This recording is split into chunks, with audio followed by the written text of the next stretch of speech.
እቶም ንባዕሎም ዝፈርሱ ዘለዉ ትግራይ ትፈርስ ከም ዘላ መሲሎም ዝስእሉ ዘለዉ ጸላእቲ እንታይ ይመስሉ ዝብል ኣቲና ፈትሽና ኣብ ባዕሎም ኣብ ውሽጦም ኣቲና ፈትሽና እቲ ሓቂ ሒዝናልኩም ቀሪብና ኣለና ኣዲስ ኣበባ ዝንሄ ነቀይ ከምዚ ናይ በሰሮ ድኾን ናይ በሰሮ ዕትሮ ይኹን ካሊእ ክስራሕ ከሎ ሓደ ይፈርስ ሓደ ይጽገን ናይ ተልመዴን ዓይነት ድኾን እዩ ኣዲስ ኣበባ ዝንሄ እዚሁ ንሕና እውን ከም ደደቢት ዝነበረና ርድኢት ከም ሚድያ ዝነበረና ርድኢት እንተይተረፈ ከምዚ ይነበረን ናይ ብሓቂ ዘለውሉ ደረጃ ዘለውሉ ኩነት ብጣዕሚ ዘስግእ እዩ ንሕናስ ጎረቤት ኮይንና ይትረፍዶ ገና ዕሪና ዘይተፋታሕና ጎረቤት ኮይንና ጎረቤት ሃገር እንተንኾኑ ናይ ኢትዮጵያ ኣወዳድቃ ብጣዕሚ ዘፍርሕ ዘስግእ ስለ ዝኾነ ኣብ ኣዲስ ኣበባ ዝንሄ ከቢድ ውጥረት ናባኹም ክነብል ኢና መጀመርያ ማለት እዩ ስለዚ ጀሚርና እስካዕ ንውድእ ምሳና ክትፀንሑ ምድላዋትና ክትካፈሉ ንኻልኦት እውን ክተካፍሉ ሼር ላይክ ሰብስክራይብ ክትገብሩ ዩቱብ ዘለኹም ኣብ ቴሌቪዥን ትከታተሉና ከዓ መደባትና እናጠንከሩ ከዱ ትካላትኩም ምህርትኩም ኣብ ደደቢት ክተፋልጡ ደደቢት ሚድያ ብክልተ እግራ ረጊፃ ናይ ግድን ንህዝቢ ትግራይ ካብ ፖሊስ ንላዕሊ ናይ ዕለታዊ ኩነታት እተፍልጦን ድምፂ እትኾነን ኮይና ክትቀፅል በዚ ኣጋጣሚ ፃውዒትና እንዳቅረብና እዩ ቅድሚቲ ናይ ውሽጥና ምርኣይና እስኪ ንርኣዮም ፀላእትና እንታይ ይመስሉ ኣዲስ ኣበባ ጥራሕ ንርአ ኣዲስ ኣበባ ዓብይ ሓደጋ እንሄ ከቢድ ውጥረት እንሄ እዚዩ እዚ ከቢድ ውጥረት ነጊሱ ዝንሄ ሕዚ ዝነገሰ ኣይኮነን ዝፀንሐ ምዃኑ ኢና ተገንዚብና ሕዚ ግን ካብ ክቆፃፀርዎ ዝኽእልዎ ዓቕሚ ንላዕል ኮይኑ ካብ ናይ ምቁፃር ዓቕሞም ንላዕል ኮይኑ ከም ዘሎ ብግልፂ ብጭብጢ ሓደ ክልተ እንዳበልኩ ከቕብለኩም እየ ማለት እዩ ናይ መጀመርያ ኣብ ኣዲስ ኣበባ ካብ ዓዲ ከይንወፅእ ኣዛዚ ኤርፖርት ህወሓትን ፒፒን እዮም ይብሉ ናይ መጀመርያ ኣብዚኣተን ኣብዘን ሕዚ ዝሕብረኩም 5 ዓበይቲ ነጥብታት እኒዋ ነቲ ኣዲስ ኣበባ ነጊሱ ዝንሄ ውጥረት 5 ዓበይቲ ምክንያታት ኣለዎ ብ5 መንገዲ ይግለጽ ማለት እየ እዞም መግለጽታት እዚኦም ኣብነት እናገበርና ገሊፅና ንምንታይ እዮም ሕዚ ቦቲን ብረት ተወዲሩ እዚኦም ናተይ ብረት ዝወደሩ እዮም እዚኦም ናተይ ብረት ዝወደሩ እዮም ተባሂሉ ብረት ነንባዕሉ ዝረአአ ነንባዕሉ ዝመዓዳዶ ብረት ኣብ ኣዲስ ኣበባ ከም ዘሎ ብርግፀኝነት ከሪአኩም እዩ እታ ናይ መጀመርያ ግን ንጀምራ ካብ ዓዲ ከይንወፅእ ኣዛዚ ኤርፖርት ህወሓትን ብልፅግናን እዮም ብልፅግና ጥራሕ ኣይኮነን ከልኪሉና ይብሉ ብልፅግና ካብ ናይ ኣብይ ኣሕመድ ፌርማ ወፃኢ ማንም ሰብ ከይወፅእ ኤርፖርት ኣዚዙ ብኤርፖርት ገይሩ ክወፅእ ዝኽእል የለን ሸሊኹ ብደቡብ ኢትዮጵያ ገይሩ ብሞያሌ ብግዛዕ ምዛዕ ዝኸይድ እንተዘይኮይኑ ሓላፊ ኮይኑ ከምልጠ ይኽእልን ከም ቀደም ሕዚ ኣብ ወፃእ ከይድካ ምንባር የለን ገንዘብ ውሰዱ ከም ድላይኩም ኢልዎም እዩ በዓል እብርሃም ኣማኢት ሚልዮናት ተዋሂብዎም ገዛ እውን ገዚኣቶም እዮም ተለቶም ማለት ሚኒስትራት ዘለዉ በልዎ ነገር ግን ምውፃእ ይከኣልን ተፈተወ ተፀልአ ኣብ ደገ ግዛኣዮ ውሽጢ ግዛኣዮ ሞትካ ስለ ዘይተርፈካ ንምንታይ ክነግረኩም የፀኒሐ እዚአን ስለ ዘይተርፋ በልዑ ይበልዑ ዘይሩ ንዓይ ዝዓይነት እዩ ዝኸይድ ዘሎ ስለዚ እቲ ሓደ ብልፅግና ካብ ናይ ኣብይ ኣሕመድ ፌርማ ወፃኢ ካሊእ ከይወፅእ ተባሂሉ ስለ ዘሎ ካልኣይ እዚኣ ከዓ ዘን ሓበሬታ እዚአን ናብ ህወሓት ክበፅሓ ዝገብር ዘሎ ሓይሊ ኣሎ ስለዚ ህወሓት ኣብ ኤርፖርት እንሄ ይብሉ መከረኛ ህወሓት ኣብ ኩለን ህወሓት ኣሎ ክንሪኦ ኢና ሕዚ ኤርፖርት ኣዛዚ ህወሓትን ብልፅግናን ኮይኑ ዝብል ክወፁ ዝደልዩ ሰባት ኣለዉ ክበሩ ዝደልዩ ሰባት ኣለዉ ክጠፍኡ ዝደልዩ ሰባት ኣለዉ መጥፍእ ቦታ እውን ስኢኖም ኣብ መከራ ከም ዘለዉ ዘርኢ ሓደ ውጥረት በልዎ ናፍተን ብረት ቅድሚ ምእታው ነው ናፍታ ናይ መፈንቅለ መንግስቲ ስጋኣት ቅድሚ ምእታው ነው ካልኣይ ሰራዊትና ብህወሓትን ብብልፅግናን እዩ ማዕረ ዝእዘዝ ይብሉ ጀነራላት ንምንታይ እንታይ ኢሎም ካብ ሓንቲ ቦታ ናብ ሓንቲ ቦታ ክንከይድ ህወሓት ይፈልጥ እዩ ስለዚ ህወሓት ንሰራዊትና እውን ይእዙ ዘሎ ብልፅግና እውን ሰራዊትና ይእዙ ዘሎ ስለዚ ሰራዊትና እውን ብብልፅግናን ብህወሓትን ይእዘዝ ዘሎ ይብሉ ነዚ መርኣያ ዝገበርዎ ኣብ ቆቦ ፋኖ ወቂዕዎም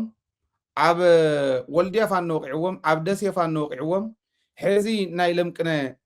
ፋኖ ዝረፍረፈሉ ናይ ጎጃም ከባቢ እውን እዚኦም ብምልኦም ሕወሓት የቀነባቢርዎ ይብሉ ሕወሓት ብረት ሒዙ ኣይወቕዓናን ብረት ሒዙ ዝወቕዓና ይረኣናን ምክንያቱ ኣብኡ ኣቲና ዋላ እውን ብውሽጢ እንረኽቦ መረዳእታ ኣትዮም ይዋግኡን ዘለው ነገር ግን ይብሉ ቁፅሪ ሓደ ኣብ ውሽጥና ምስ ሕወሓት ዝሰርሑ ስለ ዘለው ቁፅሪ ክልተ ናይ ኣምሓራ ተወለድቲ ዝኾኑ ብምልኦም ጀነራላት ክእመኑ የብሎምን ዝብሉ ዘለው ንመን ምዃኖም ክነግረኩም እየ ክእመኑ የብሎምን እዚኦም ምስ ሕወሓት ኮይኖም ስለ ዝመፁ ቀደም ይብሉ ሪኢኹም ይትረፍዶ ናይ ትግራይ ተወላዲ ናይ ኣምሓራ ተወላዲ እውን ቀደም ኢህደን ኮንካ ብኣዴን ኮንካ ምስ ሕወሓት ተቃሊስካ ስለ ዝኾንካ ሕዚ ምስ ሕወሓት ኢኻ እዮም ዝብሉ ዘለው ብካሊእ ኣባሃላ ምስ ሕወሓት ኮይኖም ስለ ዝመፁ እዞም ጀነራላት እዚኦም ነቶም ፋኖ ንሕወሓት መረዳእታ ይቕብሉ ሕወሓት ንፋኖ የስልጥን ንፋኖ ይሰድድ ኣብ መቐለ ኮይኑ ኣበይ በፂሕኩም ይብሉ እቲ ቦታ ስለ ዝፈልጥዎ ቃል ብቃል ይዛረበኩም ዘሎ እቲ ቦታ ስለ ዝፈልጥዎ ዘለናዮ ኢትዮጵያ ብምልኣ ስለ ዝፈልጥዎ ኣብ ቃልሲ ኣበይ ኣለኹም ናብዚኣ ገፅ በዛ እምባ እዚኣ ሕለፉ ኢሎም ኣብ መቐለ ኮይኖም ይእዘዝዎም እዩ ሕወሓት ፅላሎታ እንተይተረፈ ትቃለስ ውድብ ኮይና ከፍ ሕወሓት ኮሽም እዩ ዝቃለስ ዘሎ ሕዚ ኣትዮም ድዮም ናይ ባሓቂ ተቃሊሶም ዘለው ንፋኖ ሰልጢኖም ድዮም ናይ ባሓቂ ሰደሞም ዘለው ምርር ዝበለት ውቅዒት ተገይሮም ሕወሓት ኣለዎ ይብሉ ሕዘው ቀበውን ወቂዕና እዩ ኣበይ ከም ዘለና ስለ ዝፈልጡ እምባታትናን ሽንጥሮታትናን ካልኦትን ስለ ዝፈልጥዎ የሰልጥንዎም ስለ ዘለው ኣብ ውሽጥና ዘለው ከዓ ብሕወሓት ስለ ዝእዘዙ ይብሉ ነቶም ጀነራላት ይኹን ነቶም ወታደራት ስለ ዝእዘዙ ኢና ንውቃዕ ዘለና ስለዚ ኣብ ውሽጥና ሰራዊትና ሕወሓትን ብልፅግናን ብማዕረ ይእዝዝዎ ኣለው ይብሉ እዚዩ ኣብ ናይ መከላከያ ትትማል ዘቕረብክዎ ናይ ዘመቻ መምርያ ዝብል ቅድሚኡ ድማ ናይ ወታደራዊ ካውንስል ጠቕላላ ድሕሪቱ ዘመቻ መምርያ ድሕሪቱ ኢንተለጀንስ ተኣከብዎ ኣብዙ ተላዒሉ ዝነበረ እዩ ቃል ብቃል ኣብቲ ናይ ወታደራዊ ካውንስል ናይ ሴኩሪቲ ካውንስል ሶሪ ናይ ሴኩሪቲ ካውንስል ኣኼባ ዘልዓልዎ እዩ ሰራዊትና አመናችሁም አላመናችሁም በማን ነው የሚታዘዘው ያላችሁ እንደሆነ በህወሓትና በብልጽግና በእኛና በእነሱ ነው የሚታዘዘው ይሄ ነው ውድቀት የሆነብን ይው ሓደ ናይ ኢንተለጀንስ ሰብ ናይ ትግራይ አናጊረ ነይረ አምወዳእታ ውድቀቱ ደርጊ ናይ ኢንተለጀንስ መሓውር ብጠቅላላ ናይ ደርጊ ኣብ ትሕቲ ቁፅፅር ሕወሓት ነይሩ ኣብቲ ናይ መወዳእታ ምክንያቱ ባዕሎም መፅዮም ይብል ባዕሎም እዮም መፅዮም በቃ ሕጂ ውድቀቱ ውሽጡ ንሪኦ ኣለና ባምባ ኮይኑ እዩ ተሸራሪፉ እዩ ደርጊ ስለዚ ይወድቕ ስለ ዘሎ እንተመፂኹምስ ዝኾነ ነገር ከይትገብሩና እምበር እንድሕር ዝኾነ ነገር ዘይትገብሩና ኮንኩም ምሳኹም እንደክንሰርሕ ኢሎም ናይ ደርጊ ጀነራላት ኣብ ኢድ ቁፅፅርና ኣቲና እዮም ነርና ይብል መብዛሕትኦም ምስ ሕወሓት ምስራሕ ጀሚሮም ነይሮም ሕዚ ከምኡ ጀሚሩ ዘሎ ይመስለኒ ስለ ሰራዊትና ብሕወሓትን ብፒፒን ይግለጽ ይብሉ ምራሕ ይብልዎ ማለት እዩ ሳልሳይ ኦነግ ኣብ ሚኒስትራት ውሽጢ ኣሎ ከዓ ይብሉ ዞም በምሓራ ወገን ዘሎ ሕዚ ናብተን ተወዳዲረን ነንባዕለን ዝወጣወጣ ዘለዋ ብረት ክልቲአን ናይ ኣምሓራ ተወለድትን ናይ ኦሮሚያ ተወለድትን ጥራሕ ኣይኮናን ንሰን ክነግረኩም እየ ብደንቢ ናብአን ኢና ንኸድ ዘለና እንታይ ይብሉ ናይ ኣምሓራ ተወለድቲ እሶ ኣይኮነን ሰራዊት ብክልተ ስለ ዝእዘዝ ኤርፖርት ብክልተ ስለ ሕወሓት ይእዝዞ ስለ ዘሎ ሰራዊት እውን ሕወሓት እውን ይእዝዞ ስለ ዘሎ ኣይኮነን ከምኡ ኣይኮነን እቲ ጉዳይ ኦነግ ኣብ ሚኒስትራት ናይ ኢትዮጵያ ስለ ዘሎ ካቢኔ ሚኒስትራት ዝወሰኖ ሰራዊት ናይ ሰራዊት ጉዳይ እውን ስለ ዝውስን ናይ ሰራዊት ጉዳይ እውን ስለ ዝፈልጥ ስለዚ ኣብ ካቢኔ ስለ ዘሎ ኦነግ እዩ ንሕወሓት ዘብፅሓሉ ዘሎ ፋኖ ኣይኮነን እዩ እንታይ ይኾን ኣለዋ ይመስለኩም ክልቲአን ብረት ከምፃልኩም ይብደም ስለዚ ኦነግ እዮም ንሕወሓት ዘብፅሕሉ ዘለዉ ምክንያቱ ይብሉ ኦነግ ምስ ሕወሓት ኢድን ጓንትን እዮም ዋላ ተዋጊኦም ይንበሩ ዋላ ተኸዳዲዖም ይንበሩ ብዘየግድስ ሕወሓት ንኦነግ ብሉፃት ዝበሃሉ ምሩፃት ዝበሃሉ ተጋደልቲ ሰዲዱ የሰልጥኖ ነይሩ ብደርጊ ዘመን እዩ ሓቂ እቲ ታሪክ መሰረት ኣሎ ብደርጊ ዘመን አይ ቲንክ ኣብዚ ተጋደልቲ እንተሃሊኹም ፕሊዝ እተው ወይ ፀሓፉ ላይ መን እዩ ብሉፅ መራሒ ተላኢኹ ነይሩ ብሉፅ ተጋዳላይ ናይ ሕወሓት ንኦነግ ከስልጥን ተላኢኹ ነይሩ من كم مخانو أو زي صحاف لي تقادل تنتهاليهم تعرف فلت وانتهاليهم كتعاتو تدليون تالين كأغميت لكم يبلع علي أبلع علي خيركم بشاف كتره هو يخم ما أنا مجمريا كومنت تالين كيا تعاتو تخليهم هذه نونج حوحات مروس التقادلتو سديدو يسلطنا نيرو أونجنا حوحاتن إدن قانتنيهم توا أي سما يباسون كلتيهم تجنسلتيهم الذي أونج أمينسترات الله مالت حوحات أمينسترات الله مالت يو ስለዚህ እዚኦም ከዓ ኦልሬዲ ኦነግ ዘለዎ ኦነግ ዘይኮነ ኦሮሞ የለን ሓቂ ንምዝራብ እንተኮይኑ ኣነ መብዛሕትኡ ከባብታት ኦሮሚያ ከይደ ኣለኹ ስለዚ ኦሮሚያ ኦነግ ዘየድንቕ ከባቢ ኣይረኣኹን ሓቂ ንምዝራብ እንተኮይኑ ኦነግ ኣብ ሕልና ኦሮሞ ኣብ ርእሲ ኦሮሞ ከፊትኩም እትረኽዋ ኦነግ እያ መለሱን ኢልዎ ይበሃል ናይ መለስ ዳ ሓደ ቀልዲ ሰብ ባዕሉ እንዳፈጠረውን መለስ ኢልዎ ይቕልድ ስለ ዝነበረ እምበር ናይ ሰለስተ ኦሮሞ ግንባር እንተትፈሓቕ እቶም ክልተ ኦነግ እዮም በቃ ክልተ ኢድ ዝኸውን ናይ ኦሮሞስ ኦነግ እዩ ዝዓይነቱ ይብል ነይሩ ይብልዎ እንተበለ እውን ትኽክል እዩ ባህሊ እያ ኣነ ምክንያቱ ኦነግ ክንደይ ናይ ዝኣክል ከም ዝኽበር ኣብ ህዝቢ ኦሮሞ ተረዲእዎ ነይሩ ማለት እዩ ስለዚ ኦነግ እንድሕር ሃልዮም ሚኒስትራት ናይ ግድን ሕወሓት ክሰምዕ ፍሉጥ እዩ ሕወሓት በዚ ገይሩ ሚስጥርና ዝረኽቦ ዘሎ ብኦነግ ገይሩ ይብሉ እቲኣቶም ግን ኦነግ ናብ ሚኒስትራት እንታይ ይኸዶ ኦላደይ እኒሄ ነፍቲ ከባቢ ናይ ኦሮሞ ናፅነት ኣርሚ ሚኒስትራት እኮ ኣየድልይዎን ኣዊ እኒሄ ነፍቲ ከባቢ እኒሄ ኣብ ውሽጡ እውን ኣስሪጎም ዝእተውዎም ከም ዘለዉ ተዋህቦ ቃሎም በዓል ይብል ነይሩ ንሕና ብረት ኣልዒሎም ይቃለሱ ካብ ዘለዉ ንላዕሊ ቢሮ ኣልዒሎም ዝቃለሱ ዘለዉ ተቃለስትና እዮም ዝወዝሑ ኣብ ውሽጢ ኣለና ኢና ይብል ነይሩ ነዚ ሒዞም ድዮም ከምኡ ኢሎም ብዘየገድስ ካሊእ ሕወሓት ሓራ መሬት ዝበሃል ንክፍጠር ዝገበረ ሕወሓት እዩ ይብሉ ኢማጅን ሕዚ ክበልዕዎም እዮም ደልና ነይሮም ሓቀይ ብርግፀኝነት ክበልዕዎም እዮም እንታይ በለ ሃይደበሉ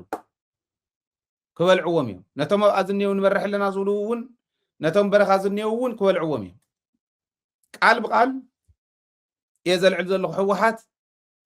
ሓራ መሬት ዝመስረተ ሕወሓት እዩ ይብሉ ሕወሓት የራሱ ተልእኮም ይፈጽሙለት የሰለጠኑ ወታደሮች ነው የላከው ዝተቀየመ ዝተኮረፈ ካሊእ የለን ማለት ኣይኮነን ንምንታይ እዮም ተጋደልቲ ጥራሕ ወፅዮም እንታይ ኢልኩም ዝሰልጠኑ ጥራሕ እዩ ሰዲዱልና ዘሎ ስለዚ ሓራ መሬት ይሃሉ ኣብ ካሊእ ይሃሉ ንኸምስሉ ይዋግኡ እቶም ሓራ መሬት ዝብሉ ዘለውን እቶም ኣብ ኣዲስ ኣበባ ሰፊሮም ዝኔውን እዚኦም ብምልኦም ልኡኻት ሕወሓት እዮም ስለዚ ሕወሓት ኩሉ ግዜ ዘለናሉ ኩነታት ዝፈልጥ ልኡኻቱ ኣቐሚጡ ስለ ዘሎ እዩ ይብሉ እዚኦም ከዓ ሓራ መሬት ዝብሉን ደለይቲ ለውጥን ዝብሉ እዮም ይብሉ ኣብዚ ሕወሓት ኣመሎ ይገድፍን ማለት እንዳማዓንቶ እውን በይኑ ሰሪሐ ስለ ዝነበርኩ በደንብ ኦኬ ኩሉ ትግራዋይ ልኡኽ እዩ ትግራዋይ ስርሖ ይገድፍን ቲዲኤፍ ስለ ዝነበሩ ከዓ ዝሰልጠኑ ስለ ዝኾኑ ኦፕሬሽን ንምስራሕ ቀሊል ይንዕኦም ይብሉ እንድሕር ስርሑ ተባሂሎም ካብኡ ነዚኣ ዝመርሕዋ ነዛ ጉዳይ እዚኣ ትፀናዕ ተባሂላ ዝመርሕዋ ሽመልስ ኣብዲሳ ደመላሽ ገብረ ሚካኤል ሲሳይ ቶላ እዮም ሕዘውዚ እውን ኣፈላላይ ፈጢሮም እዮም ተመልከት ሽመልስ ማለት ናይ ኦሮሚያ ፕሬዚደንት እዩ ደመላሽ ገብረ ሚካኤል ማለት ናይ ፌደራል ፖሊስ ኮሚሽነር እዩ ኦሮሞ እዩ ሲሳይ ቶላ ማለት ናይ ኢንተለጀንስ ምክትል እዩ ኦሮሞ እዩ ታይዳ ኮይኖም ኣምሓራይ ዘይእትውሉ ጉራጌ ዘይእትውሉ ካሊእ ዘይእትውሉ እዚኦም ንምንታይ ቲም ክመርሕዎ ተገይሩ ካሊእ ዘረባ ኮይኑሎ ማለት እዩ ስለዚ እንታይ ይብሉ ሕወሓት ሓራ መሬት ዘለው ባዕሊ መስሪትዎም ባዕሊ ሰሪሕዎም ንኢንተለጀንስ ንመረዳእታ እዩ ሰሪሕዎም እዚኣ ከዓ መታለሊ እያ እዚ ኩሉ ባጀት ኣጥፊኦም ክበልዑልና እዮም ኢሎም ትግራይ ክበልዑ ትግራይ ከፍርሱ ዘይኽእሉ ምዃኖም ምስ ረኣይዎም እንታይ ኢሎም እዚኦም ሕወሓት እዮም ኢሎም ሕዚ ምብላዕ እዩ ዝተርፎም ሓደ ብሓደ ክቅርጥፍዎም እዮም ሓደ ብሓደ ክቅርጥፍዎም እዮም ቃል ብቃል የዛረብ ዘለኹ እዚ ኣይኮነትን ዝብል እንተሃልዩ ድምፂ ኣለኒ እቲ ድምፂ ማለት ካሊእ ጣጣ ስለ ዘለዎ ኣብዚ ኣይልጥፎን ኖ እዚ ኣይኣምንን ዝብል ሰብ ዋላ ፀላእ ይኹን ኣረጋዊ በረህ ዋላ ይኹን ዋላ ጻድቃን ይኹን ይደውለለይ ይምፃእ ታ ድምፂ ከስምዖ እያ ብድምፂ ዝወፀ እዩ እንተውፂናዮ ካሊእ ሽግር ስለ ዘለዎ ነቱ ፍልፍልናውን ፀገም ስለ ዝኾነ ኣይነውፀን ጀኒውን እዛረብ ዘለኹ ኖ እዚኣ ኣምናን ዝብል ሰብ እንተሃልዩ ፕሊስ ንዑ ኤኒታይም ደውሉ ኣነ ቢሮ ዘለኹላ እንተኮይና ኣነ ባዕለይ ከስማዓኩም እየ ኣይኮን ኣነ እንተዘይሃልየ ከዓ ኣብዛ ቢሮ ዝፀንሕ ሰብ ከሪአኩም እዩ ከስማዓኩም እዩ ፕሊስ ንዑ ክትሰምዑ ትኽእሉ ኢኹም ሂወትኩም እንተይጠፍአ እንዳሃለወ እተዋዓድኹም ባህል እያ ሂወትኩም እንተይጠፍአ እንተይበልዑኹም እተዋዓድኹም ቃል ብቃል ዘውፅኡ ወይ ብርግፅ ሕዚ ዘይከውፅኹም ይኽእሉ እዮም ኣብ በረኻ ዘለኹም ኬላታት ተቐሚጦም ከም ዘለዉ መረዳእታ ኣለኒ ኣብ ኩሉ 2-3 ኬላ ከም ዘሎ ከም ዘይሕልፍኹም ተቐፍዲድኩም ከም ዘለኹም ተኣሲርኩም ከም ዘለኹም ፈልጥ ኣለኹ ኣብ ከተማ ዘለኹም ኣብ ኤርፖርት ሽምኩም ዝርዝር ተዋሂቡ ከም ምዃኑ ፈልጥ እየ ኤርፖርት ኣሎ ጻድቃን ትግራይ ከይመፅእ ሻዕብያ ከምዚ ኢሉኒ ከለመላ እዚ ሓሰት እዩ ንኸይኸይድ ኤርፖርት ተኸልኪል እዩ ጌታቸው ክመፀ ይኽእልን ካልኦቶም ክመፀ ይኽእል እቶም ብደንቢ ኣብ ሊስት ዝሓዝቦም ክመፀ ይኽእልን ኣብ ኤርፖርት ስለ ዘለዉ ሂወትኩም ክተድሕንሉ ትኽእሉ ኩነታት ተሃልዩ ፅቡቕ ተዘይኮይኑ ግን ብምሉእኹም ፖለቲከኛታት ኮንኩም በረኻ ዘለኹም ኮንኩም ኢንተለጀንስ ይሰርሓሎም ኣሎ ሕወሓት ይብልኹም ስለ ዘለዉ ኦልሬዲ እቲ ኩነታት ናበይ ይኸድ ከም ዘሎ ይነግረኩም ኣለኹ ሂወትኩም እንተይጠፍአ ሂወትኩም ኣድሕኑ ብርግፅ ንዓድኹም ዋጋ ክፊልኩም ኢኹም ግን ክትጠፍኡ ከዓ ስለ ዘይንደልየኩም ከይትጠፍኡ እዚ ኣይብሉ ኣለዉ ሕወሓት ኢሞስሪት ወሓራ መሬት ይብሉ ኣለዉ መከረኛ ሕወሓት ኣብ ኩሉ ኣሎ እንዲ ለም ዘበን ዝናብ እንተንኢሶብ ዝኾነ ከባቢ ናይ ኢትዮጵያ ርግፀኛ እየ ሕወሓት ኣለዎ ክብሉ እዮም ሕወሓት ኣለዎ ምናልባሽ ኣብ ቦይዝጊ ዝኾነ ኣምባሳደር ኢሉ ደኾነ ወሲዱ ይኾን ናይ ሕወሓት ኢልና ክንሓስብ ከምኡ ኢሎም ክእሙን ይኽእሉ እዮም ባይዘው ብትክክል ክእሙን ይኽእሉ እዮም ምክንያቱ ኣብቲ ፓርላማ ሪኢኹም ኢኹም እዚ ኣከባቢ ሰሜን ሸዋ ጎጃም ምናምን የዘነበው ኣያችሁ ያዘነብነው እኛ ነን ክብል ከሎ አንጨብጭቦም ዝገረሞ ሰብ የለን ሕዚ ሕወሓት ኣለዎ ዝናብ ዘይዘነበ ለም ዘበን ክነዝንብ ኢልናስ ሕወሓት ከዓ ብላዕሊ ዘየዝንብ ገይሩልና እንተኢሉ ዘንጭብጭብ ዝኣመነ ይሳነ እስካዕ ክንዱ እዩ ወየት ትግራይ ደም እንዳንበዕዋ በረኻ ወፃና ኣብዚ ኸድና እንዳበለ ዲፕሎማት ሰሪሕና ኢሎም ንሕወሓት እውን ኣግዱልና እንዳበሉ እንዳሃለው እዚ ኩሉ ንትግራይ ዋጋ እንደክፈሉ እውን ኣይኣምኖም ተጋሩ እዮም እያ ስለዚ እዚ እውን ኢሎም ኣለዉ ድሕሪኡ ፋኖ ኣትዩ ናብ ሸገር ከተማ ይብል ፅሑፍ እየ ዘንብብ ዘለኹ ፅሑፍ እውን ሰነድ እውን ስለ ዝበፅሓና ታድምፂ እውን ኣላ ኢለኩም እየ ስለዚ ፋኖ ሸገር ከተማ ኣትዩ እዩ ኣብ ማእኸል እውን ዘዋፈሮም ናይ ኢንተለጀንስ ሰባት ኣለዉ ኣብ ማእኸል ከተማ ኣንዳዕዲዖም እንዳኸዱ ናይ ፋኖ ኣባላት ሪኦም ዝሓልፉ ኮነ ኢሎም እውን ምስኦም ዝሰርሑ ብገንዘብ ዝሽየጥ ብገንዘብ ዝግዛእ ሰብ በዚሑ ስለ ዝኾነ ፋኖ ሸገር ከተማ ጥራሕ ተይኮነ ማእኸልና እውን ኣትዩ እዩ ብርግፀኝነት ቃል ብቃል ካብ ባዕሎም ካብ ኣመራርሓ ፋኖ ከዓ ሰማዕኽዎ ናይ ሸዋ ፋኖ ኣብ ሸዋ ጥራሕ ዘሎ ናይ ሸዋ ፋኖ 150,000 እዩ እዚኡ ኣክቲቭ ፐርሰኔል እዩ ዝብለኩም ዘሎ እቲ ምልሻት ካሊእ ደድሕሪኦም ማለት ዝኾነ ነገር ክጋጥም ከሎ ዝወፅእ መረዳእታ ዘቕብል ካሊእ እዩ 150,000 ኣባል ኣለዎ ናይ ሸዋ ፋኖ ጥራሕ ስለዚ ኣትዮም እዮም ይብሉ እዚ ምስ ኮነ ኣብዪ ኣሕመድ ብቅድሚ ትማል እውን ዘቕረቡና ይሪኢኹም ኢኹም ናይ ኣብዮት ጠባቂ ዘብ ማዘጋጀት ኣለብህ ዝብል ናይዞም ደርጊ ምኽሪ ከይድዎ እዩ ደርጊ እቶም ደርጊ ዝነበሩ የኣብዮቱ ጠባቂ ዝብል ናይ ቀደም ነይሩ እዩ ናይ ደርጊ የኣብዮቱ ጠባቂ ዝበሃል ሓይሊ ካብቲ ሪፐብሊካን ጋርድ ወፃኢ ተኣመንቲ ዝበሃሉ ንበይኖም ሰልጢኖም ክመፁ ኣለዎም ተባሂሉ ሪፐብሊካን ጋርድ እውን ሰከንድ ተኣማኒ እዩ ኮይኑ ሰከንድ ደረጃ ሒዙ ዙርያ ቤተ መንግስቲ ዝሕሉ ዝነበረ እዩ ቤተ መንግስቲ ዝሕሉስ ካሊእ ክኸውን ሪፐብሊካን ጋርድ ከዓ ደድሕሪኡ ዘሎ ደረጃ ክሕዝ ገይሮም ንክቀናጆ ዝገበሩ እቶም ደርጊ እዮም እቶም ደርጊ ዝነበሩ እዮም መማኸርቱ ናይ ወታደራዊ መማኸርቱ ንሶም ስለ ዝኾኑ እቲ ሪፐብሊካን ጋርድ ካልኣይ ዝገበረ ኣብ ቀዳማይ ደረጃ ንክስራዕ ዝኣተወ ብምልኡ 2 ሬጅመንት እዮም ኢሎሞ ኣብዚ ዘለኹም ፕሊስ ፀሓፉለ ኢለ እንዳንበብኩ ኸደ ክትኣትው ትደልዩ እውን ክትኣትው ትኽእሉ ኢኹም ይሄው ኣብዚ ታሊንክ ከቕምጠልኩም እየ እንዳ ዕሪና ብደንቢ እቲ ታሪክ እውን እንዳረኣና ይኹን ከድሚ እንታን ተጋደልቲ እተው ተጋዳላይ እንተይልኩም ዓበይት እንተኾንኩም ንዓይ ብድሕሪት ምስልኹም ተሪኢኹምኒ ድሓር ምስልኹም ኣጥፊኡኹም እውን ክእትወኩም ክእል እየ እዚአን ነፅርየን ብደንቢ እቲ ታሪክ ብደንቢ እንዳሓወስናሉ እንተኸይድና ጠቃሚ ስለ ዝኾነ እዩ ሕዚ እቲ ሪፐብሊካን ጋርድ ሰከንደር ንክኾን ዝገበረ ቀዳማይ ዙር ዝኣቱ ዘሎ ብቀዳማይ ተኣማኒ ብምልኦም ክልተ ሬጅመንት ሙሉእ ኦሮሞ ንምንታይ ከምኡ ኮይኑ እዚ እምበኣር ብረት ዘፋጠጠ ማለት እዩ ሪፐብሊካን ጋርድ ከም ትፈልጥዎ ሕውስዋስ እዮም ማለት ካብ ኩሉ ዝተዋፅኡ እዮም ነይሮም ሓቂ ሓይሽ ዋላ እቶም ኦሮሞ ብዙሕ ዝብሉ እንተኾኑ ድሓን ሕይል ዝበሉ ዓቕሚ ዘለዎም ናይ ኣምሓራ ተወለድቲ እውን ነይሮም እዮም ሕዚ እንታይ ማለት እያ እዚኣ እንተኢልኩም በአምሓርኛ እውን ክንመፃኢና ምክንያት ጠቃሚት ስለ ዝኾነት ኣምሓራ ኣይትእመንን እያ እኮ ሲምፕሊ ነቲ ካሊእ ብሄር ግደፍዎ ተፀጊዑ ምስ ሰዓረ ተፀጊዑ ዝኸይድ ስለ ዝኾነ ኣምሓራ ኣይትእመንን ዝብል ቃል ብቃል እዮም ነጊሮሞ ዘለዉ ሕዚ ኢለ ዝኣምን ኣነ ካብዚ ወፃእ እውን ኮነ ይኽእል ስለዚ ኣብ ኮመንትኹም ይርአን ኣለኹ ተን ሓደ ሓዲአን ሕቶ ተን ቁም ነገር ዘለዎን ክምልሰን እዩ ክልቲኦም ሕዚ እንታይ ኮይኖም ኣብ ሪፐብሊካን ጋርድ ዝነበሩ ናይ ኦሮሞን ናይ ኣምሓራን ተወለድቲ እዮም ብረት ስካዕ ውጥዋጥ ብረት ስካዕ ምቅብባል ዝበፅሑ ማለት ብረት ስካዕ ምቅብባል በፂሖም ማለት ሓቢሮም ክሰርሑ ይኽእሉን ማለት ከፍርስዎም ደልዮም ድዮም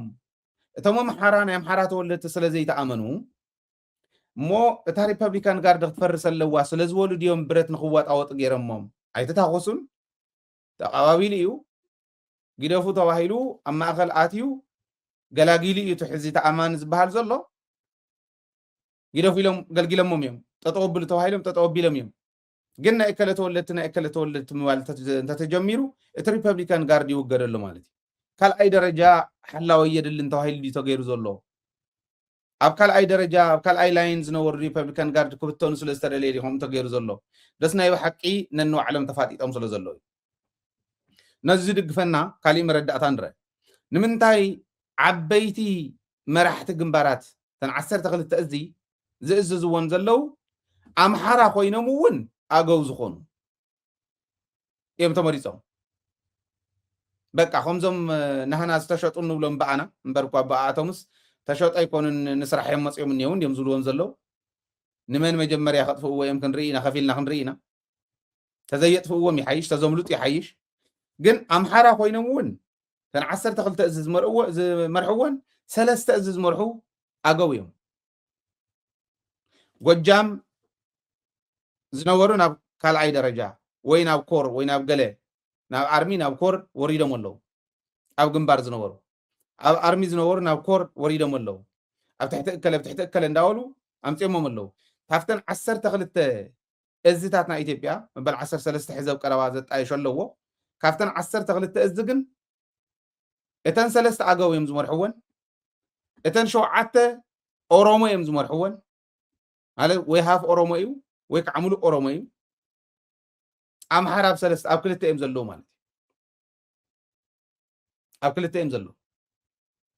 ኢማጅን ሕዚ ሳቶም እውን ከም በዓል መሓመድ ተሰማ ዝበሉ ማለት እዩ ካሊእ ተኣምር የብሉን ኣሰፋ ቸኮል ዘውዱ በላይ ገለመለ ዝበሃሉ እዚኣቶም ኣገው እዮም ኣሰፋ ቸኮል እቲ ናይ ሰሜን ምብራቅ ዝበሃል እዚ ዝመርሕ እዩ ዘውዱ ዝማእኸላይ ብርግፅ ሓደ ጀነራል ተቐቲልዎ እዩ ኣብ ቀረባ ዘውዱ ዝፋኖ ዝቆተልዎ ማለት እዩ ክንዲ ዝኣክል ጠንካራ ኮይኑ እውን ኣይኮነን ጃህራ ግን መንኪ ኢልዎ ክንዲ ወረጦ እዩ ዝኾን ሰብኣይ ምዛ ትርእይዎ ጭቡጦ ከምዛ ኩዕሶ ድቡልቡል እዩ ግን ዘረባ መን ክኽእሉ በቃ ተዘጋጅተናል ቀይ ባህር እንገባለን ባህር የግድ ነው ምናምን ዝብል ዝነበረ ክንዲ ጭቡጦ ዝኾን ሰብኣይ ማለት ዘውዱ በላይ ማለት በዓል እዚኦም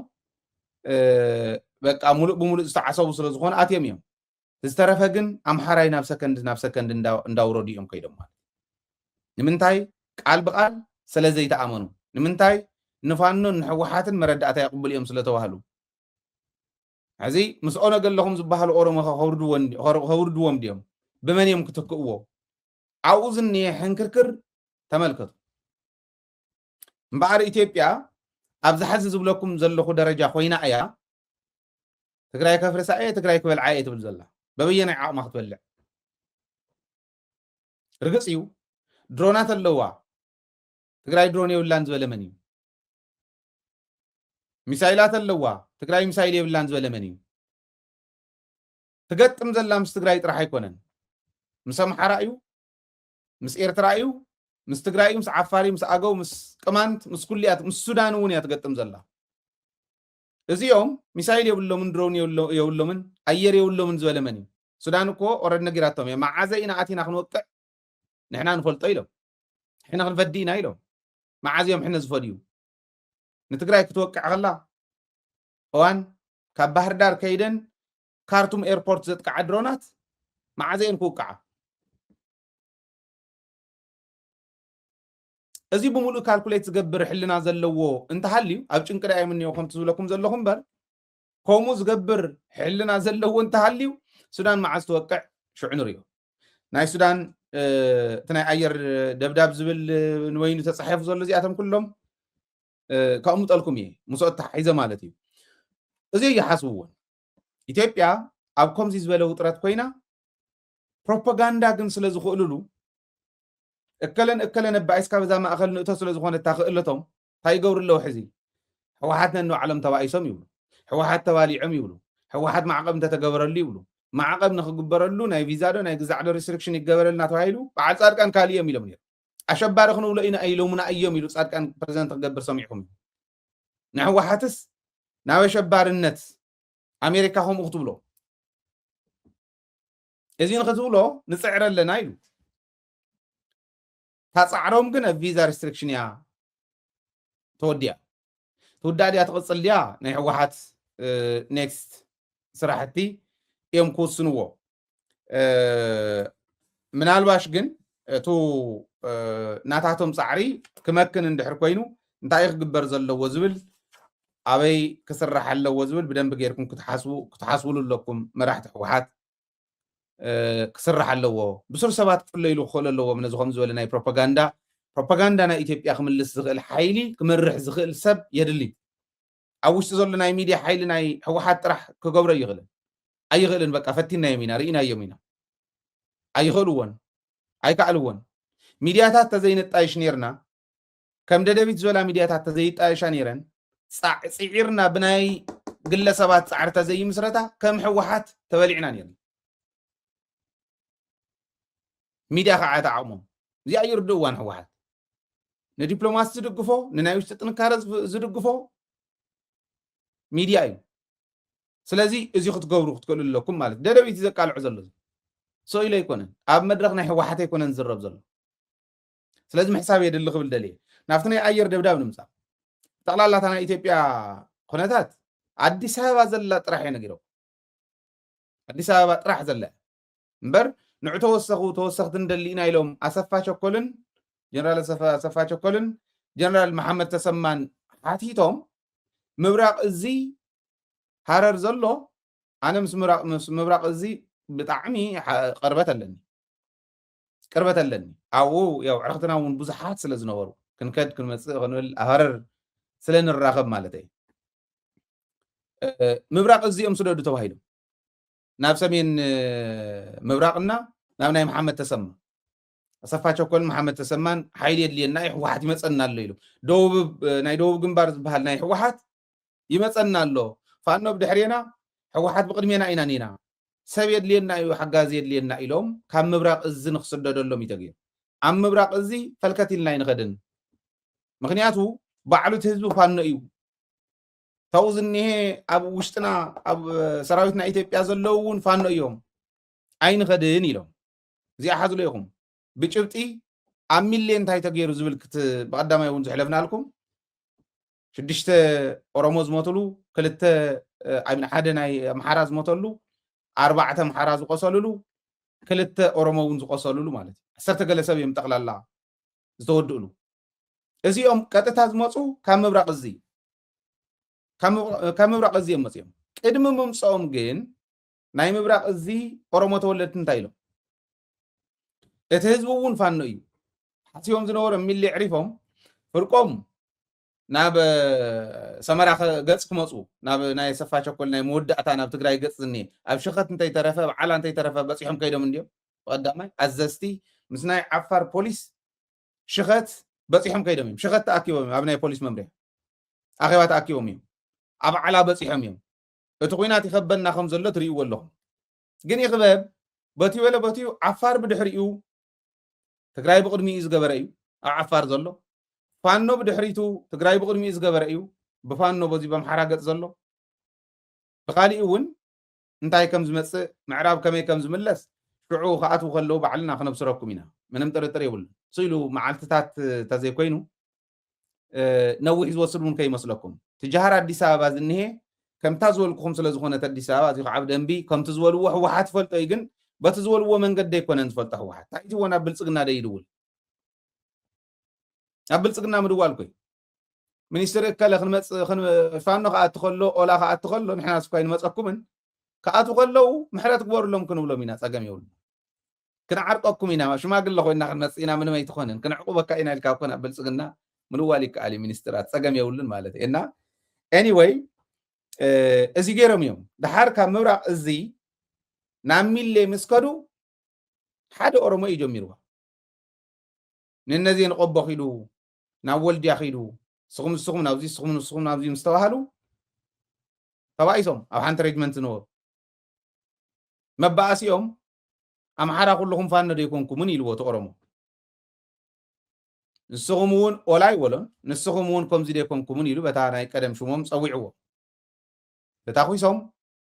ሰምዑዎም ዝነበሩ ኣምሓሩን ኦሮሞን ስለ ዝነበሩ ተታኺሶም ተኣኪቦም በዚን ከም ብሄር እዮም ተዋጊኦም 6 ኦሮሞ ሞይቶም ሓደ ኣምሓራይ ሞይቱ